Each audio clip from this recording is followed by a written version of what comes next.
자, 오늘 함께 나눌 말씀의 제목은 주님 때문에 겪는 환난이어야 합니다 라는 제목으로 하나님의 말씀을 함께 나누도록 하겠습니다. 독일의 유명한 신학자 이 보네퍼라는 사람이 있습니다. 이 사람은 독일 나치 시대에 끝까지 히틀러에게 저항하다가 순교당했던 신학자예요. 그런데 이 보네퍼는 현대 신학자 가운데서 죄 고백을 가장 심도 있게 다뤘던 인물이에요. 그가 이제 신앙 공동체를 만들고 그 안에서 함께 지체들과 생활하면서 신도의 공동생활이라는 책을 썼어요. 근데 거기서 그는 그 책에서 쓰기를 형제들 간의 죄 고백과 사죄의 선포가 있을 때에만 비로소 참된 성도의 교제가 이루어질 수 있다라고 했어요. 여러분, 정말로 믿음 안에서 한 형제요 자매가 된다는 것은 무엇을 의미한다고요? 서로 우리의 죄를 고백할 수 있을 때, 그리고 서로의 죄 고백을 함께 체휼해주고 공감해줄 수 있을 때 바로 그 공동체가 진정한 생명의 공동체가 될 수 있다는 것입니다. 야고보서 5장 16절의 말씀에서도 성경이 이렇게 말하고 있습니다. 너희 죄를 서로 고백하며 병 낫기를 위하여 기도하라. 서로 기도하라. 의인의 간구는 역사하는 힘이 큼이니라. 너희 죄를 서로 고백하라는 거예요. 바로 서로의 진실한 죄 고백에 있는 공동체에 하나님의 역사가 있다는 것입니다. 여러분, 이 세상에서 가장 고독한 사람은 죄를 고백할 수 없는 사람이에요. 오로지 자기 죄와 홀로 지낼 수밖에 없는 거예요. 매일 주의를 지키고 동역자들과 함께하고 이웃을 섬기면서도 내 죄 고백을 할 수 없는 공동체, 내 죄 고백을 할 수 없는 사람은 그냥 외톨이인 거예요. 군중 속에 외로운 한 사람일 뿐인 거예요. 자, 그런데 중요한 게 뭐냐? 우리가 이 죄 고백이 너무 중요하다고 말하고 이 죄 고백을 우리가 할 때 우리가 거룩하여진다고 말하는데, 그런데 중요한 건 무엇이냐면 이 죄 고백을 아무에게나 해서는 안 된다는 거예요. 큰일 납니다. 여러분, 이 죄 고백이라는 것은 경험이 많은 사람이 아니라 십자가를 경험한 사람 앞에서 나누어야 돼요. 십자가를 경험한 공동체 안에서만 나눌 수가 있어야 되는 거예요. 그런데 죄 고백이 좋다고 하니까, 죄 고백에 은혜가 있다고 하니까 아무 데서나 하면은 큰일 나는 거예요. 오늘 우리가 죄를 고백하고 회개하면 생명의 역사를 누릴 수가 있습니다. 그래서 오직 하나님의 약속에 의지해서 우리 죄를 고백하며 나가야 되는 거예요. 자, 그러면 오늘 말씀을 통해서 누가 진실한 공동체를 만날 수 있는가? 누가 그 진실한 공동체 안에서 한 형제요 자매를 이룰 수가 있는가? 오늘 그것을 우리가 함께 좀 나눠보도록 하겠습니다. 먼저 첫 번째로, 진정한 형제 자매의 공동체는 예수 안에서 공동체에 참여하는 자입니다. 자, 오늘 9절의 말씀에 보니까 나 요한은 너희의 형제요 예수의 환난과 나라와 참음에 동참하는 자라. 하나님의 말씀과 예수를 증언하였으므로 말미암아 반모라 하는 섬에 있었더니 그랬어요. 자, 지금 이 요한은 극심한 핍박 가운데 반모섬에 유배되어 있어요. 그런데 그가 유배되어 있는 그 섬에서 소아시아 7교회에 편지를 보내면서 오늘 뭐라고 말하냐면 나 요한은 너희의 형제다라고 그랬어요. 나는 너희의 형제다라고 말하면서 왜 내가 너희의 형제인가를 이야기할 때 예수의 환난과 나라와 참음에 내가 너희와 함께 동참하기 때문이다. 여러분, 요한은 유대인이에요. 그런데 소아시아는 이방인의 교회예요. 그런데 유대인인 요한이 이방인들과 한 형제가 되었다라고 하는 것은 여러분 엄청난 일입니다. 그 당시 사회상을 보면 이 고백이 얼마나 엄청난 고백인지를 알 수 있다는 거예요. 여러분, 유대 민족들은요 이방인을 개라고 생각했어요. 그리고 지옥의 땔감이라고 여겼어요. 오직 구원은 유대인인 우리에게만 있다. 반면에 헬라인들은 자기 문화에 대한 우월의식으로 가득해서 다른 민족들은 다 야만인이다 그렇게 생각했어요. 그리고 이 당시에 지금 기독교를 핍박하고 있는 이 로마 사람들은 자신들을 제외한 모든 사람들을 다 자기들의 종으로 취급했다는 거예요. 이렇게 서로가 서로를 무시하는 거예요. 근데 어떻게 이러한 사회상 가운데서 내가 너희의 형제다라고 고백할 수 있겠냐는 거예요. 여러분, 지금도 그렇죠. 지금 이 사회에 얼마나 극심한 갈등들이 있습니까? 남녀 간의 갈등이 있습니다. 가진 자와 못 가진 자의 갈등이 있고요. 배운 자와 못 배운 자들의 갈등이 있어요. 이걸 어떻게 해결해야 될지 모르겠는 거예요. 누가 해결할 수가 없는 거예요. 여러분, 그런데 이렇게 차별이 있을 수밖에 없는 이 세상 나라에서 새로운 그리스도의 공동체, 예수 안에 거하는 구성원이 이 사랑 안에서 모든 장벽을 허물고 사람들을 하나 되게 하는 힘이 있다는 거예요. 오직 예수 그리스도 안에서 하나 될 때만 모든 편견이 사라지고 모든 차별이 사라지고 한 형제요 자매의 공동체를 이룰 수가 있다는 것입니다. 여러분, 그래서 그리스도인들은 그 복음 안에서 이제 교회 안에 서로가 서로를 향해서 형제 자매라고 부르기 시작하는 거예요. 여러분, 우리가 뭐 피 한 방울 섞였습니까? 우리는 육적으로는 아무 피도 섞이지 않은 남이에요. 그러나 우리는 영적으로 예수 그리스도의 보혈의 피로 하나 된 한 형제요 자매라는 거예요. 그렇기 때문에 교회 안에서는 서로를 향해서 형제 자매라고 부를 수가 있는 것입니다. 여러분, 이렇게 모든 성도가 자기 죄를 고백하면서 서로를 차별의식으로 보지 않으려고 노력하는 것이 바로 요한이 말하는 형제요 자매의 의미라는 것이죠. 여러분, 그런데 그 반대로 오늘 그렇게 이 기독교를 핍박하던 로마의 황제인 이 도미티아누스는 역사가들의 이 기록에 의하면 그렇게 막강한 힘과 능력을 가졌음에도 불구하고 그 안에 해결되지 않는 열등감으로 충만한 사람이었다고 합니다. 열등감이 얼마나 큰지 늘 사람을 믿지 못하는 거예요.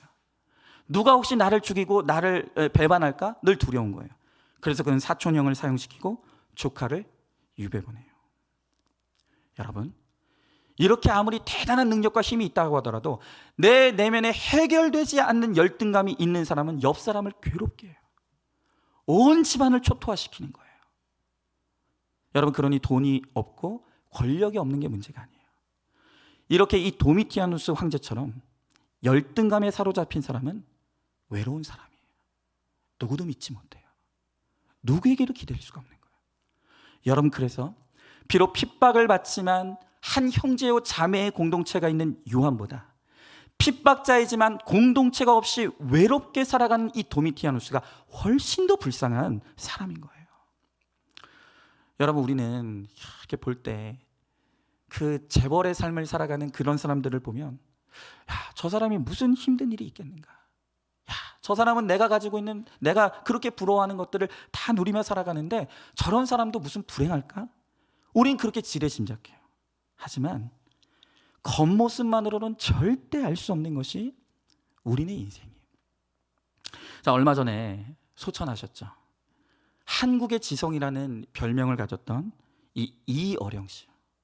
이 이어령 씨의 딸 이민아 씨가 있는데요. 이분이 목사로 살아가다가 어느 날 이제 먼저 아버지보다 암 선고를 받고 소천을 했어요. 근데 이 이어령 씨의 딸이 살아생전에 이런 고백을 했었어요. 그녀가 어렸을 때 정말 공부도 잘하고 너무너무 예뻤대요. 그런데 그녀는 매일 아침 눈을 뜨기가 싫었다는 거예요. 밤마다 너무 알 수 없는 두려움이 엄습해서 늘 불을 켜놓고 음악을 틀어놓지 않으면 잠을 이룰 수가 없었다는 거예요. 근데 그렇게 내가 너무 두려워서 불을 켜고 음악을 켜면서 잠을 들려고 하는데 그럴 때면 엄마가 와가지고, 야, 네가 전쟁을 겪지 않아서 그런다. 돈이 나무에서 떨어지는 게 아니야. 라고 하면서 음악을 끄고 불을 다 꺼버리고 나가는 거예요. 이해를 못하는 거예요. 이민아 씨는 늘 아버지의 품이 그리웠어요. 그런데 이 아버지는 이 나라의 명사가 되어서 너무 많은 사람들을 만나고 너무 많은 일을 하다 보니까 아버지를 만날 수가 없는 거예요. 물론 부모님이 그녀에게 최선을 다했을 거예요.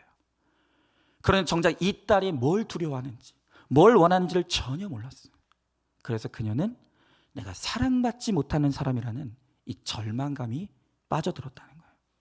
근데 여러분, 그렇게 절망감 가운데 살아가던 어느 날 이 그녀가 집안을 돌아다니다가 아버지 서자에서 양주를 발견했대요. 그거를 몰래 따가지고 이 호기심에 한 모금을 딱 넘겼는데 그 순간 한기가 들 정도로 너무너무 무섭던 그 방이 따뜻한 온기가 들면서 무서운 게 없어지더라는 거예요. 여러분, 저는 정말 이런 얘기 들을 때마다 진짜 술 한번 마셔보고 싶은 거예요. 도대체 술 마시면 뭐가 좋길래 이렇게 마시는가? 이 이민아 씨도요, 그 양주 한 병을 딱 마시는 순간 두려운 게 사라지더라는 거예요. 그러면서 난생 처음 정말 깊은 잠을 잤대요. 그녀가 이 양주병에 손을 댄 나이가 그녀의 나이 14살이었어요. 그 후로 그녀는 아버지 서재에 몰래 들어가 술을 훔쳐 마시고, 그리고 대학생이 돼서는 이제 말술을 마시기 시작하는 거예요. 이민아 씨는 자신의 어린 시절의 이 이야기를 고백하면서 술과 마약 문제, 특히 어린 청소년들이 음주에 빠지는 문제는 곧 사랑의 문제다라고 이야기하는 거예요. 부모의 사랑을 모르고 특별히 우리를 위해 온몸을 내어주신 이 예수 그리스도의 사랑을 알지 못하니까 헛된 것에 빠져든다는 거예요.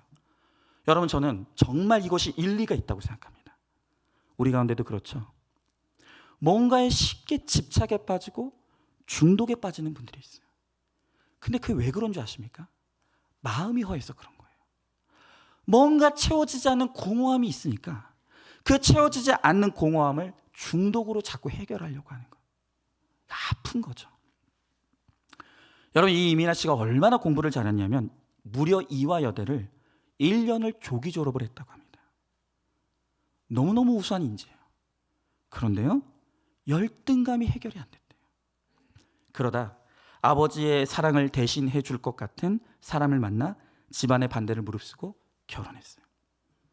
그렇게 첫째 아들까지 낳았는데 어느 날 5년째 되던 해 남편이 나는 너에게 사랑이 식었다고 떠나버렸대요. 그렇게 이혼하고 다시 재혼해서 둘째 아들을 낳았는데 그 둘째 아들이 자폐 판정을 받아요. 그리고 이 이민아 씨도 암 선고를 받았어요. 설상가상으로 너무나 똑똑했던 그 첫째 아들이 25살 나이에 돌연사를 했어요. 그녀는 말하기를, 내가 결혼 생활하면서 웃었던 날보다 가슴을 치면서 울었던 날들이 더 많았다 라고 고백하는 거예요. 그런데 그녀의 고통은 다른 누구 때문이 아니었어요. 그녀의 도미티아누스는 바로 그녀 자신이었다는 거예요. 겉보기에는 누구 하나 부러울 것 같지 않은, 모든 사람이 부러워할 것 같은 그런 환경이 있었지만 단 한 번도 사랑받았다고 느껴본 적이 없다는 거예요. 늘 불행했다는 거예요. 여러분, 그렇게 똑똑하고 잘났던 딸이 가시밭길을 걸어가는 모습을 보면서 얼마나 그 부모가 가슴이 메어졌겠습니까? 그런데 그렇게 다 가진 것 같은 인생을 살면서도 불행했던 그녀가 예수님을 만났어요. 그러면서 나의 환란이 예수님의 환란으로 바뀌면서 그녀가 비로소 마음의 평안을 찾게 돼요. 비로소 그녀가 인생의 행복을 느끼기 시작한 거예요. 그리고 이 딸이 예수님을 만나 행복을 느끼는 모습을 보면서 나는 이 딸에게 주지 못했던 그 행복을 주는 그 예수를 내가 왜 믿지 못하겠는가? 내가 사랑을 주지 못했던 그 딸에게 넘치는 사랑을 주는 그 예수를 나도 믿겠다. 그리고 이 이효령 씨가, 그렇게 교만했던 이 이효령 씨가 무릎 꿇고 세례를 받은 거예요. 여러분, 한번 질문해 보세요. 나는 다른 사람들을 예수 안에서 차별 없이 대하고 있습니까? 내가 무시하고 업신여기고 있는 사람이 누구입니까? 나를 괴롭게 하는 도미티아누스는 무엇이고 누구입니까? 두 번째로, 진정한 형제 자매가 되는 것은 말씀이 나팔 소리처럼 들리는 자입니다. 자, 오늘 10절의 말씀에 보니까 주의 날에 내가 성령에 감동되어 내 뒤에서 나는 나팔 소리 같은 큰 음성을 들으니 라고 있어요. 여러분, 말씀이 들리지 않으면, 누구도 말씀이 들리지 않으면 내 환란이 왜 왔는지, 이 환란의 의미가 무엇인지를 절대 해석하지 못하는 거예요. 이 환란이 내가 죽을 환란인지 아니면 내가 구원받기 위한 환란인지를 분별하지 못하는 것이죠. 그런데 오늘 본문을 보니까 이 나팔 소리 같은 하나님의 큰 음성이 언제 들린다고 말하냐면 주의 날에 들린다고 말하는 거예요. 주의 날. 여러분, 주의 날이 어떤 날입니까? 바로 이 주일이에요. 이 주일이 바로 주님께서 우리에게 주신 주의 날이에요. 그러니까 이 주일의 예배를 잘 지키는 것이 나팔 소리 같은 하나님의 말씀이 들리는 비결인 거예요. 여러분, 똑같은 사건을 당해도요, 말씀이 준비되어 있지 않은 사람은 고난이 해석되잖아요. 고난의 사건 가운데 다 죽는 거예요. 그러나 똑같은 사건 가운데서도 말씀으로 준비된 사람은 이것이 나를 망하게 하는 사건이 아니라 나를 구원하시기 위해 하나님께서 구원을 들고 찾아오시는 축복의 사건이라는 것을 믿을 수가 있는 것이죠. 여러분, 제가 오늘 좀 제 간증을 하자면, 제가 아까 새벽 때 제 아내 암 사건을 이야기하면서 그 암 사건의 수술 현장에서 하나님이 저에게 주셨던 말씀이 있다 그랬지 않습니까? 그걸 이제 주일 설교 때 나누겠다고 했죠. 그러니까 지금 나눌게요. 바로 재작년 2년 전 바로 이때였어요. 오늘 아내가 목이 아프다는 거예요. 병원 가봐라. 그래서 이제 동네 병원을 가서 이 초음파를 했는데 이 조직이 좀 지저분하다는 거예요. 그래서 고대병원에 갔죠. 그때까지만 해도 제 아내는 여보 나 잘 다녀올게, 가벼운 마음으로 갔어요. 그런데 검사를 받고 나온 제 아내가 전화를 했어요. 여보, 암이래. 암이래. 그날 전화 통화로 제 아내가 저를 향해서 나 암이래 라고 말하는 그 순간은 정말 제 인생에서 해달별이 떨어지는 것 같은 종말의 사건이었어요. 여러분, 제 아내와 전화 통화를 끝내고 너무 당황스러웠지만 왜 이 사건이 나에게 왔을까? 하나님은 이 사건에 대해서 나에게 뭐라고 말씀하실까 너무 궁금한 거예요. 그래서 그 즉시 그 앉은 자리에서 큐티책을 폈어요. 그날 큐티 본문이 이사야서 46장 1절부터 13절의 말씀이었어요. 그런데 그날 그 큐티 본문의 그 말씀의 내용이 뭐였냐면 이스라엘의 우상 숭배에 대해 진노하시고 책망하시는 하나님의 말씀이었어요. 특별히 이사야서 46장 1절 2절 말씀은 이런 내용이었어요. 벨은 엎드려졌고 느보는 구부러졌도다. 그들의 우상들은 짐승과 가축에게 실렸으니 너희가 떠매고 다니던 그것들이 피곤한 짐승의 무거운 짐이 되었더라. 그들은 구부러졌고 그들은 일제히 엎드려졌으며 그 짐을 구하여 내지 못하고 자기들도 잡혀 갔느니라. 오늘 이 암 사건 속에서 하나님 앞에 말씀을 폈을 때 하나님께서 이 사건을 뭐라고 해석해 주냐면 이것이 저의 우상이 무너지는 사건이라는 거예요. 저도 모르게 제 안에서 세워져 있던 이 아내라는 우상이 오늘 이 암 사건을 통해서 무너지게 하신다는 거예요.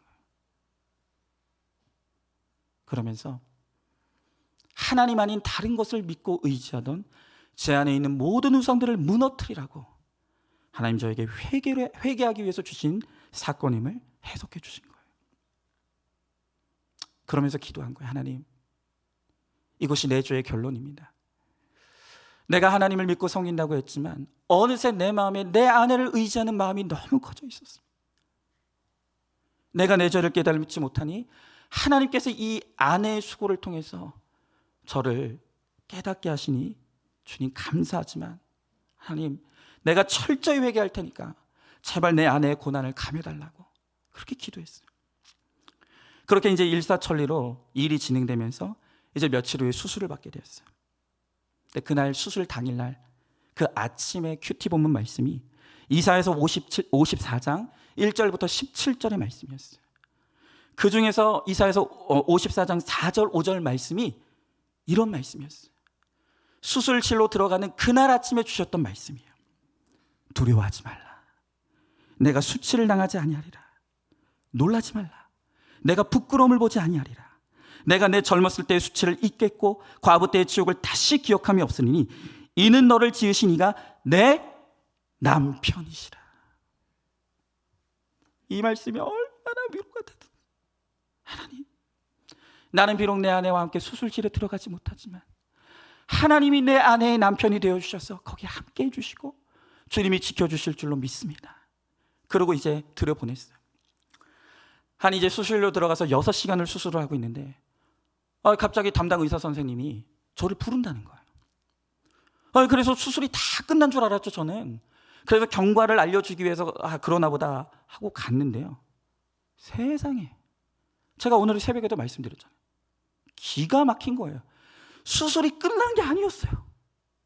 수술이 끝나는 게 아니라 수술이 한창 진행되고 있는 중에 이 의사 선생님이 나온 거예요. 그러면서 저한테 뭐라고 하냐면, 이제 한쪽 그 암이 퍼져 있는 갑상선을 떼어냈는데 막상 열어보니까 너무 퍼진 부위가 넓다는 거예요. 그래서 나머지 한쪽도 떼어내야 될지 말아야 될지를 결정을 해야 된다는 거예요.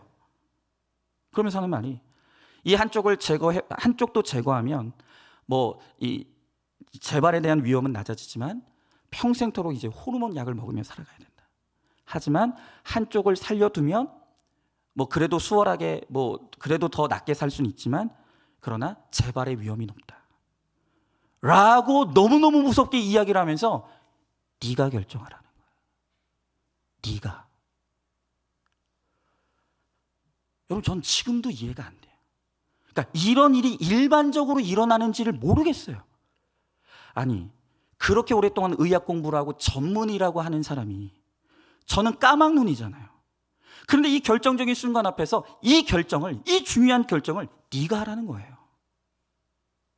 근데 여러분, 그 순간 오늘 아침에 하나님께서 주셨던 그 말씀이 저를 사로잡았어요. 두려워하지 말라고. 네 안에는 네 것이 아니라 내 것이다. 내가 네 아내의 남편이 되어줄 것이다. 그 말씀이 저를 사로잡을 때 제가 담대해질 수 있었어요. 나는 내가 내리는 결정이 어떤 결과를 불러일으킬지 모르겠지만 하나님이 내 결정을 도와주시겠구나. 하나님이 내 결정에 함께 해주시겠구나. 그래서 크게 두렵거나 놀라지 않고, 그러면 한쪽을 살려주십시오. 한쪽은 내버려 두십시오. 그렇게 결정하고 수술이 끝났어요. 자, 그렇게 수술 잘 끝나고 회복하고 이제 드디어 퇴원하는 날이 됐어요. 제 아내가 퇴원했던 날이 5월 18일이었습니다. 그날은 이제 제 아내가 이제 많이 회복이 됐어요. 많이 회복이 돼가지고 그날은 병상에서 제 아내와 함께 큐티 나눔을 했어요. 근데 여러분, 그 퇴원하는 날, 마지막 날, 그 병원의 마지막 날 하나님께서 주시는 큐티 말씀을 딱 폈는데 그 말씀을 볼 때 제가 무릎이 탁 치면서 올소이다가 되는 거예요. 왜냐하면 여러분 아까 기억하십니까? 제가 제 아내의 암 선고를 받았던 그 첫날에 받은 큐티 내용이 뭐라 그랬죠? 우상 숭배였다 그랬죠. 그런데 이제 모든 고난의 시간을 통과하고 마지막 태어나는 날에 주셨던 말씀의 내용도 뭐였는 줄 아십니까? 우상에 관한 말씀이었어요. 그날 본문이 이사야서 57장 13절의 말씀이었어요. 주님이 이렇게 말씀하시는 거예요. 내가 부르짖을 때 내가 모든 우상들에게 너를 구원하게 하라. 그것들은 다 바람에 날려가겠고 기운에 불려갈 것이로되 나를 의뢰하는 자는 땅을 차지하겠고 나의 거룩한 산을 기업으로 얻으리라. 여러분, 오늘 이 말씀을 통해서 너 또 우상 세울래? 너 또 우상에게 절하겠느냐? 해봐라. 그러나 그 모든 우상들은 또 기운에 불려갈 것이다. 그러나 너희가 이제 이 고난을 통해서 나를 의뢰하면 내가 땅을 차지하게 할 것이고 거룩한 산을 기업으로 얻을 것이다. 그날 첫날도 마지막 날도 우상 숭배에 대한 책망의 말씀을 통해서 이제는 철저히 우상을 철폐하고 하나님만 믿는 믿음으로 나아가라고 오늘 저에게 그렇게 말씀으로 해석해 주시고 인도해 주시는 거예요. 그날 이 말씀으로 제 아내와 함께 병상에서 그 태어나던 날 나눔을 하면서 제 아내는 고백하기를 내 우상은 나의 건강이었다고. 내 가족들 중에 아무도 암 환자의 병력이 없고 내가 이렇게 젊은데 무슨 내가 암을 걸리겠느냐고. 그렇게 내 젊음을 믿었고 내 건강을 믿었던 것이 바로 나의 우상이었다고 그렇게 회개했어요. 저 또한 나도 모르는 사이에 하나님을 의지하고 믿는 믿음보다 당신을 의지하려는 내 안에 우상들이 세워졌던 것을 나는 몰랐다. 그러나 이 사건을 통해서 내 안에 우상이 세워졌던 것을 깨닫게 되었고 내가 다시는 하나님 외에 다른 것을 의지하지 않을 것이다. 그렇게 고백했어요. 여러분, 저희 부부는 이 환난을 통과하면서 이것을 통해서 육적 부부를 넘어서서 예수 그리스도 안에서 진정한 한 형제요 자매가 되는 영적 지체가 되는 축복을 누릴 수가 있게 됐어요. 여러분, 이렇게 우리에게 어떤 사건이 온다 할지라도 말씀에 붙들려 있는 인생은 나의 환난이 예수의 환난이 되어서 주님이 찾아오시는 구원의 축복의 사건이 되는 것이에요. 그러므로 내가 할 일은 오늘도 말씀을 펴고 그 말씀을 읽고 듣고 지키는 것임을 우리가 깨달아야 합니다. 여러분 한번 질문해 보시죠. 내 인생에 해달별이 떨어지는 종말과 같은 사건이 무엇입니까? 그때 하나님은 내게 어떤 말씀으로 찾아와 주셨습니까? 여전히 고난이 말씀으로 해석되지 않아 죽을 지경이 있습니까? 마지막 세 번째로 한 형제요 자매가 되는 이 축복은 사명받은 자에게 이루어진다는 거예요. 자, 오늘 11절의 말씀에 보니까 이르되 내가 보는 것을 두루마리에 있어서 에베소, 서머나, 버가모, 두아디라, 사데, 빌라델비아, 라오디게아 등 7교회에 보내라 하시기로 그랬어요. 자, 이렇게 하나님의 말씀이 들리고 깨달아진 자에게 하나님이 사명을 주세요. 여러분, 우리는 이 땅에 사명 감당하기 위해 왔어요. 그리고 사명 끝나면 우리는 부름받는 거예요. 자, 그런데 하나님께서 우리를 사명자로 쓰시고 우리에게 사명을 주실 때 처음부터 그렇게 하는 게 아니라는 거예요. 하나님은 우리를 준비시키세요. 그 준비가 뭡니까? 우리가 어떤 환난 속에서도 말씀을 보며 내 속에 7교회가 있는 것을 보는 거예요. 말씀으로 내 죄를 보는 훈련이 돼 있는 사람에게 하나님께서 사명 주신다는 거예요.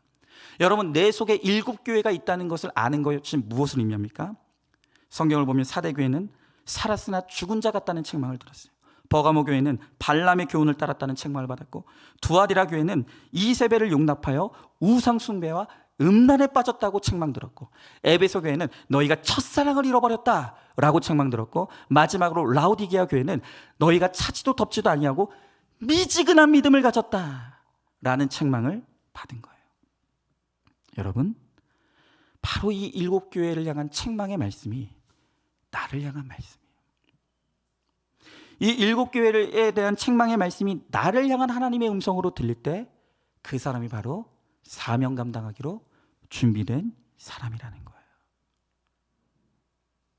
여러분, 그러므로 내가 날마다 큐티책을 펴고 큐티하는 것, 그게 바로 하나님 앞에 쓰임받는 비결 중에 첫 번째인 거예요.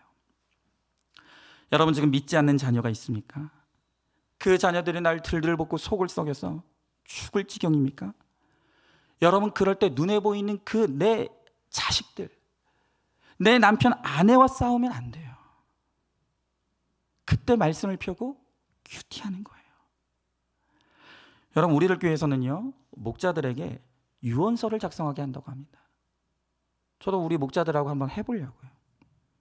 근데 여러분, 자녀와 싸울 시간에 내 인생의 마지막 날에 내가 내 자녀들에게 어떤 구원을 위한 메시지를 줄 것인가, 한번 내 유서를 한번 써보시라고요.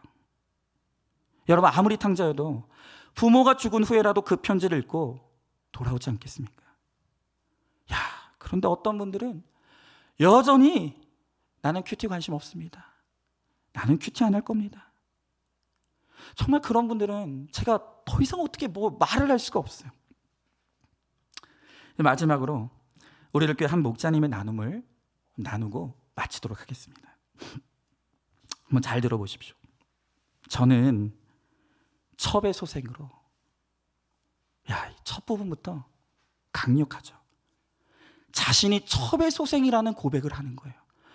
여러분, 제가 제 세대 때는 그런 게 많지 않아서 이런 게 뭔지를 잘 모르는데, 이 공동체 고백을 들으며 가다 보니까 첩의 소생으로 나고 자란 분들이 너무 많더라고요. 그 첩의 소생으로 나고 자란 분들 도대체 다 어디에 있습니까? 항상 열등감과 상처 가운데 이거를 꽉 싸매고 그렇게 상처를 끌어안고 살아가는 분들이 너무 많은 거예요. 그런데 그렇게 드러내지 못하고 늘 상처를 안고 살아가는 분을 위해서 오늘 이분이 대신 자신이 첩의 소생이라고 당당하게 이야기하는 거예요. 계속 들어볼게요. 저는 첩의 소생으로 자존감이 낮고 열등감과 피해의식이 많았습니다. 방통대를 다니며 대기업에 입사했지만 학력에 대한 열등감으로 3년 만에 퇴사했습니다. 그러고는 큰 돈을 벌어보겠다는 생각으로 20살에 사업을 시작했습니다. 처음에는 잘 되는 듯 했던 사업은 날이 갈수록 내리막길을 걸었습니다. 결국 저는 수십억의 보증과 빚을 떠안고 파산하게 되었습니다. 설상가상 13년간 섬기던 교회에서 장로 추대를 받지 못하여서 오랜 시간 기득권을 누리던 교회에서도 떠나게 되었습니다. 그렇게 갈 곳을 잃은 저는 반모섬과 같은 바로 지금의 말씀 공동체에 머무르게 되었습니다. 저는 돈을 벌기 위해 낮에는 세탁 편의점, 밤에는 대리운전과 택시 물류센터, 또 음식 배달을 하며 주 6일 18시간을 일했습니다. 일은 힘들었지만 예배를 드리며 공동체를 섬기는 것이 저에게는 큰 기쁨이었습니다. 그러다 보니 하나님은 저를 목자로 세워주시는 은혜도 허락해 주셨습니다. 그런데 얼마 전에 저희 목장의 한 집사님이 목장 예배 대표 기도를 시킨다는 이유로 목장을 탈퇴할까 합니다. 진심입니다. 라는 폭탄 선언을 했다는 거예요. 또 부목자는 탈퇴합니다. 연락하지 마세요. 라는 글을 불현듯 목장 채팅방에 남기셨습니다. 진짜 여러분들 그러시면 안 돼요. 그러시면 안 돼요. 목사 그리고 우리 목자들이 언제 심정이 무너지는지 아십니까? 공동체 떠나겠다고 할 때. 그때 목사는요 세상이 무너져 내리는 것 같아요. 우리 목자들이요 잠을 자지 못해요. 내가 이렇게 부족해서 떠나는가? 왜 나는 이렇게밖에 못하는가? 여러분 아무리 속상한 일이 있더라도 공동체를 떠나면 안 돼요. 자, 계속 들어볼게요. 그런데 이 지체들에 대해 안타까워할수록 제 죄가 보였습니다. 술과 음란에 빠져 매일 접대를 즐기던 저의 룸살롱 중독이 생각나고 사장 직관과 좋은 차로 치장하던 저의 허세가 떠올랐습니다. 의와 열심으로 사람을 죽이는 저의 죄도 보였습니다. 목원들의 연약한 모습은 모두 제 모습이었습니다. 공동체의 집사님들을 통해 저의 죄가 낱낱이 드러나 이런 저야말로 자격 없는 자인 것이 깨달아졌습니다. 일생 죄에 매여 종노릇하며 사망을 퇴직금으로 받을 저에게 주님의 말씀이 나팔소리같이 들렸습니다. 하나님은 말씀으로 저로 하여금 내 주제를 깨닫게 하셔서 반모섬과 같은 고난의 삶에서도 영원히 살 것처럼 인내하는 마음을 주셨습니다. 너무나 부족한 목자이지만 반모섬에서 나 요한은 너의 형제요 라고 말하는 사도 요한처럼 목장에 안 나오는 지체들에게 나의 형제요 하며 찾아가기를 원합니다. 나의 실패와 여전히 진행 중인 죄를 지체들에게 솔직하게 고백하며 내가 보는 것을 두루마리에 써서 7교회에 보내라 하시기로 하신 말씀처럼 공동체의 지체들과 말씀을 나누는 목자가 되기를 원합니다. 나를 살리신 주님을 기억하며 나의 환난이 예수의 환난이 되어 기쁨으로 목자의 사명을 감당하게 되기를 간절히 소망합니다. 그랬어요. 여러분, 누가 쓰임받는 사람이 됩니까? 이렇게 어떤 사건 속에서도 내 죄를 보며 겸손히 내 형제와 자매를 섬기고자 할 때 바로 하나님께서 그 사람을 들어 귀하게 사용해 주시는 거예요. 여러분, 오늘 하나님께서 그 많고 많은 교회 중에 우리를 이 안산중앙교회로 불러주셨어요. 여러분들은 이 공동체가 얼마나 귀한지 아시는지 모르시는지 모르겠지만 제가 아까 전에 말씀드렸던 그 편지를 저에게 주어줬던 그 성도님은 그 편지에 나도 이 교회에 소속되고 싶다고, 나도 이 교회에서 구속사의 말씀을 들으며 살아가고 싶다고, 나에게도 그런 날이 올 수 있기를 소망하고 목사님 기도해달라고 그렇게 기도하는 거예요. 여러분, 누군가에게는 이 공동체에 소속되어 있다는 것이 너무 부러운 거예요. 근데 정작 이 공동체에 소속되어 있는 여러분들은 그걸 몰라요. 여러분, 그러니 어떻게 우리가 한 형제여 자매가 될 수가 있겠습니까? 여러분, 이제 정말로 우리가 하나님께서 이 귀한 구속사의 복음을 듣게 하시고 이 공동체 안에서 말씀으로 서로의 내 죄를 보며 그렇게 서로를 섬기라 하셨사오니 우리가 한 공동체에 속해 가장 낮은 곳에서 이제 남의 죄를 보는 눈은 감고 내 죄를 보는 눈을 활짝 떠서 가장 낮은 자리에서 겸손하게 우리 지체들을 사랑하고 섬김으로 진정한 한 형제요 자매의 공동체로 생명의 역사를 이루어가는 저와 여러분 우리 모두가 될 수 있기를 주님의 이름으로 축복합니다. 여러분 이 시간 이제 말씀을 기억하면서 우리 함께 찬양하고 기도했으면 좋겠습니다. 이 시간 여기에 모인 우리 같이 찬양할 텐데요. 정말 저는 이번 고난주간 특세를 통과하면서 얼마나 감사했는지 몰라요. 지금 제 육은 너무너무 지쳐있지만 제 영이 너무 기뻐요. 제가 말씀드렸잖아요. 저 오늘 이 예배 끝나고 나면 집에 가서 알아 누울 예정 가운데 있습니다. 그런데요, 지금 예배하는 이 순간만큼은 제 영이 기쁨으로 너무너무 충만해서 지금 제 영이 육을 이끌어가고 있어요. 내가 이 공동체를 목회할 수 있다는 거, 이렇게 귀한 성도님들을 내가 섬길 수 있다. 제 인생의 가장 큰 축복은 우리 성도님들을 섬길 수 있는 이 목회의 기회가 주어졌다는 것입니다. 저부터가 가장 낮은 곳에서 정말 우리 성도님들 한 분 한 분 귀히 여기고 사랑하고 잘 섬기길 원합니다. 오늘 여러분들도 우리에게 허락하신 이 공동체 더 사랑하고 더 서로를 아끼고 말씀 안에 하나가 되어서 여기에 모인 우리가 한 형제 자매가 되어서 우리가 함께 생명의 역사를 이루고 더 많은 생명들을 품고 살려낼 수 있는 하나님 그런 공동체 되게 하여 주옵소서. 오늘 이 시간 우리 이 찬양 같이 찬양하면서 우리 그러한 비전과 소망을 함께 품어보길 원합니다.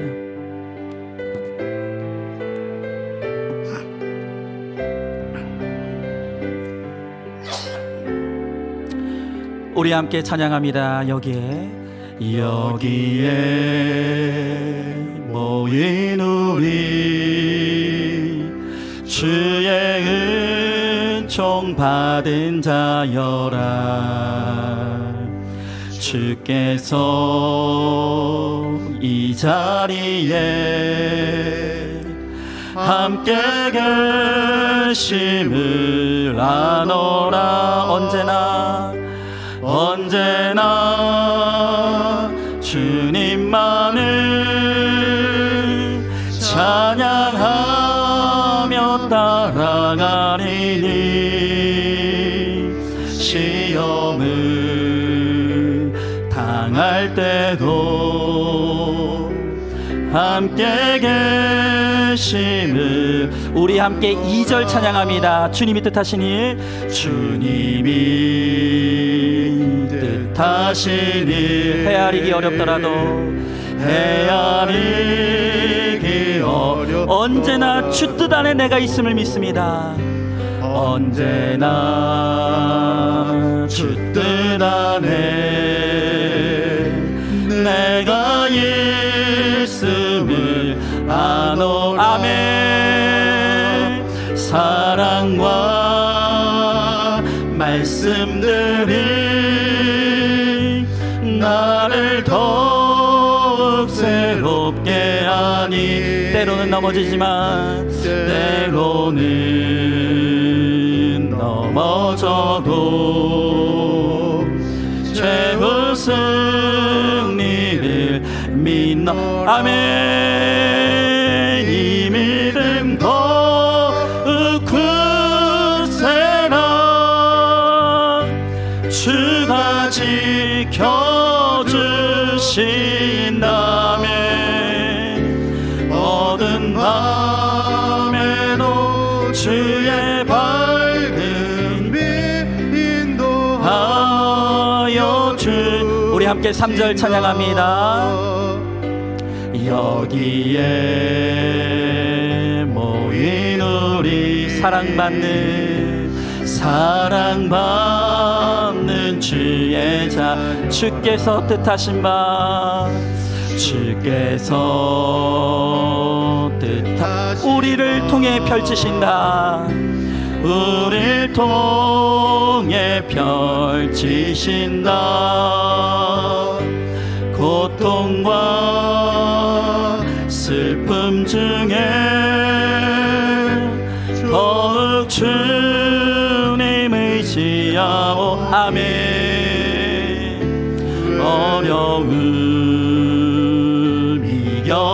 살고 주님 더욱 찬양하라. 주님 더욱 이 믿음 더욱 굳세라. 이 믿음 더욱 굳세라. 주가 지켜주신다면 어두운 밤에도 주의 밝은 빛 인도하여 주신다. 아멘. 이 시간 우리 함께 기도하도록 하겠습니다. 이 시간 기도할 때 하나님께서 우리를 여기에 모이게 하셨습니다. 우리의 의지가 아닙니다. 우리의 선택이 아닙니다. 하나님께서 이 말씀이 있는 공동체로 나를 불러주셨습니다. 오늘 이 안에서 우리가 남의 죄를 보는 눈을 감고 오로지 내 죄만 보는 눈을 활짝 뜰 때 비로소 우리가 가장 낮은 자리에서 겸손하여졌습니다. 우리가 우리의 지체들의 죄를 끌어안고 함께 울고 함께 웃으며 그렇게 생명을 이루는 공동체를 이루게 될 줄로 믿습니다. 오늘 이 시간 우리 함께 기도할 때 하나님, 내게 이 귀한 공동체를 허락하심을 감사드립니다.